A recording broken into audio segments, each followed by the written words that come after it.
1000 கேள்விகளோடு கர்த்தர் என் கூட எப்படியெல்லாம் பேசுவாங்க, இந்த சூழ்நிலையிலும் கர்த்தர் பேசுவாங்களா அப்படின்ற அநேக கேள்விகளோடு இருக்கிற உங்கள் மத்தியில கர்த்தர் இந்த விதமாய் நீங்க இந்த காரியங்கள் எல்லாம் செய்தீங்கன்னா இந்த விஷயத்தினால கர்த்தர் உங்களோடு பேசுவாங்கன்னு சொல்லி தொடர்ச்சியா நம்ம பேசிட்டு இருக்கோம். கர்த்தர் இன்றைக்கு ஒரு அழகான வசனத்தின் மூலியமா கர்த்தர் இந்த விதமாய் உங்களோடு பேசுவார் என்று நான் உங்கள் மத்தியில பேச ஆசைப்படுறேன்.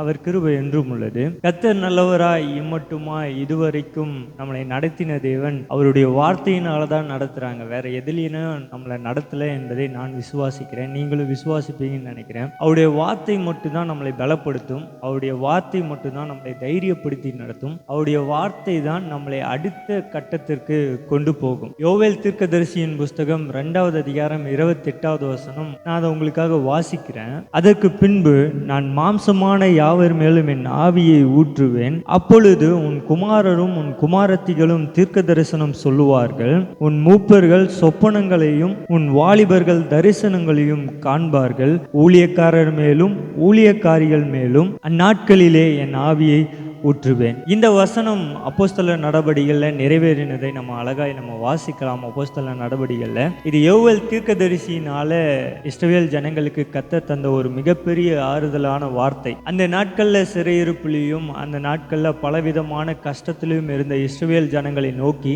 ஒரு மிகப்பெரிய ஆறுதலான வார்த்தையா இந்த யோவேல் தீர்க்கதரிசி எழுதுகிறார். வருங்காலத்துல உங்களுடைய இளைஞர்களும் சரி, உங்கள் குமாரரும் சரி, உங்கள் குமாரத்திகளும் சரி தீர்க்க தரிசனம் சொல்லுவார்கள். அவர் கர்த்தரின் நாமத்தை அறிவிப்பார்கள் அப்படின்னு சொல்றாங்க. ஓகே, இதன் மூலியமா கர்த்தர் எப்படிப்பா என் கூட பேசுவாங்கன்ற கேள்வியோடு இருக்கிற உங்கள் மத்தியில நான் சொல்றேன். வேதத்துல நடந்த ஒரு வரலாற்றை நான் உங்களுக்கு அழகாக நான் சொல்றேன். அப்போஸ்தலர் நடபடிகளை நீங்க 1வது அதிகாரம் 2வது அதிகாரத்துல வாசித்தீங்கன்னா தெரியும். அந்த இடங்கள்ல ஜனங்கள் மிகப்பெரிய நெருக்கத்திலும் மிகப்பெரிய கஷ்டத்திலும் மிகப்பெரிய துன்பத்திலும் துயரத்திலும் ஆழ்ந்து இருந்த நேரத்துல அங்க அவர்கள் எல்லாம் மேல் வீட்டு அறையில கூடியிருந்து ஜெபிக்கிற நேரத்துல அங்க பரிசுத்த ஆவியானவர் அவர்கள் மத்தியில இறங்கும்போது, அந்த பெந்தகோஸ்தே நாளில் அவர்கள் மத்தியில அந்த 120 பேர் மத்தியில இறங்கும்போது அங்க பலமாய் கர்த்தருடைய கரம் வெளிப்பட்டதை நம்ம வாசிக்கலாம். அவர்களுக்குள்ளே வந்த ஒரு காரியம் என்னன்னா தைரியம் என்கிற ஒரு விஷயம் நடந்தது. அந்த தைரியம் வந்ததுனால அங்க சுற்றியுள்ள பகுதிகளில் இருக்க ஜனங்கள் ஆச்சரியமா பார்க்கும்போது அவர்கள் மத்தியில எளிமை நின்று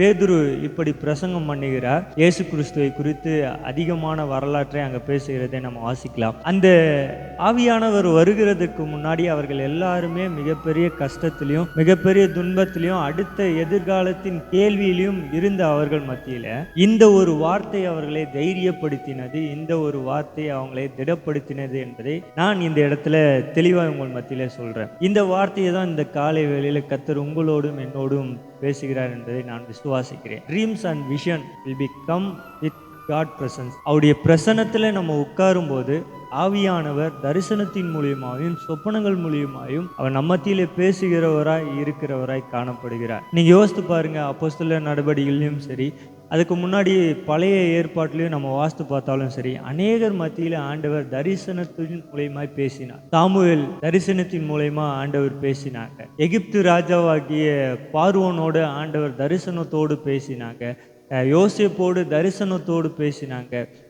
யாக்கோபோடு ஆண்டவர் தரிசனத்தோடு பேசினாங்க. இப்படி ஆண்டவர் தரிசனத்தோடு அநேகர்கிட்ட ஆண்டவர் பேசியிருக்காங்க என்பதை நம்ம வேதத்தில் வாசிக்கலாம். அப்ப தரிசனம் என்பது யார் மூலயமாய் வரும் என்றால் ஆவியானவர் மூலயமா தான். அப்ப ஆவியானவர் மூலயமா வரணும், அப்படி எனக்கு அப்படிப்பட்ட தரிசனம் வரணும், நான் என்ன பண்ணணும் அப்படின்ற கேள்விகளோடு இருக்கிற உங்கள் மத்தியில கர்த்தர் ஒரே ஒரு காரியத்தை சொல்ல விருப்பப்படுறாங்க. நானும் அதை கற்றுக்கொள்றேன், நீங்களும் கற்றுக்கொள்ளுங்க. அவரிடத்துல காத்து கொள்ளுகிறவர்கள், காத்திருக்கிறவருடைய வாழ்க்கையில உண்மையாகவே அவர் நம்ம மத்தியில கிரியை செய்வாங்க. இந்த 120 பேரும் அந்த மேல் வீட்டு அறையிலே காத்திருந்தார்கள். காத்திருக்கும் போது பலன் அடைந்தார்கள்னு வசனம் வாசி. அப்ப காத்திருக்கிறவர்களுடைய வாழ்க்கையில தான் பலன் கண்டிப்பா நடக்கும் என்பதை வசனம் தெளிவா சொல்லுகிறது.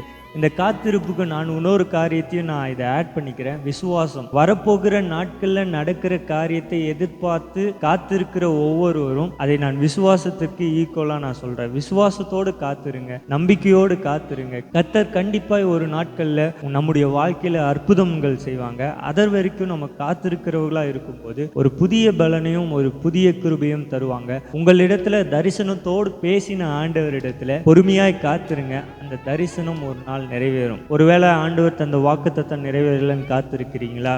ஒருவேளை ஆண்டவர் என்கிட்ட கனவு மூலியமாயோ இல்லை தரிசனத்தின் மூலியமாயோ இல்லை வேற ஒரு ஊழியக்காரரின் மூலியமாயோ இல்லை வார்த்தையின் மூலியமாயோ என்கிட்ட பேசி இருக்கிறாங்க, ஆனா அது இன்னும் நடக்கலன்னு சில பேர் காத்திருக்கிறீங்களா? காத்துருங்க, ஒரு நாள் கண்டிப்பாய் நிறைவேறும். அந்த நிறைவேறும் போது இந்த உலகத்திலே யாருமே கொண்டிராத மிகப்பெரிய தைரியத்தை ஆண்டவர் உங்களுக்கும் இந்த வார்த்தையை கை கொள்ளுகிற ஒவ்வொருவருக்கும் கர்த்தர் கண்டிப்பாய் தருவாங்க. இந்த வார்த்தை உங்களுக்கு ஆசீர்வாதமா இருக்கும்னு நினைக்கிறேன். இந்த வசனம் சொல்லப்படுகிறது, குமாரனும் குமாரத்திகளும் தீர்க்க தரிசனம் காண்பார்கள்னு சொல்லப்படுகிற வசனத்தின்படியா நாங்கள் எதிர்காலத்தில் நடக்கிற விஷயங்களை பார்க்கிறவர்களாயும் அவர் எங்களிடத்துல பேசுகிறவராயும் அப்படிப்பட்ட ஒரு உறவுல நாங்கள் காணப்படணும்னு சொல்லி ஒவ்வொரு நாளும் கேளுங்க ஆண்டவர் இடத்துல. நாங்க தயவு செஞ்சு ஆண்டவரே எங்க கூட இந்த ஒரு சூழ்நிலையில எங்களோடு இருங்கப்பா, எதிர்காலத்தில் நடக்கிற காரியத்தை எங்கள் மத்தியில் பேசுங்க. பைபிளில் நிறைய பேரோட பேசியிருக்கீங்களே, எங்க கூடயும் பேசுங்கன்னு ஆண்டவர் இடத்துல கேளுங்க. ஆண்டவர் கண்டிப்பாக உங்கள் மத்தியில் பேசுவாங்க. கர்த்தர் கண்டிப்பாக கிரியை செய்வாங்க. இந்த வார்த்தைகள் உங்கள் வாழ்க்கையில ஆசீர்வாதமாக இருக்கும்னு நினைக்கிறேன். இன்றைக்குரிய எல்லா வேலைகளையும் செய்யுங்க. கர்த்தர் உங்களை ஆசீர்வதித்து நடத்துவாங்க.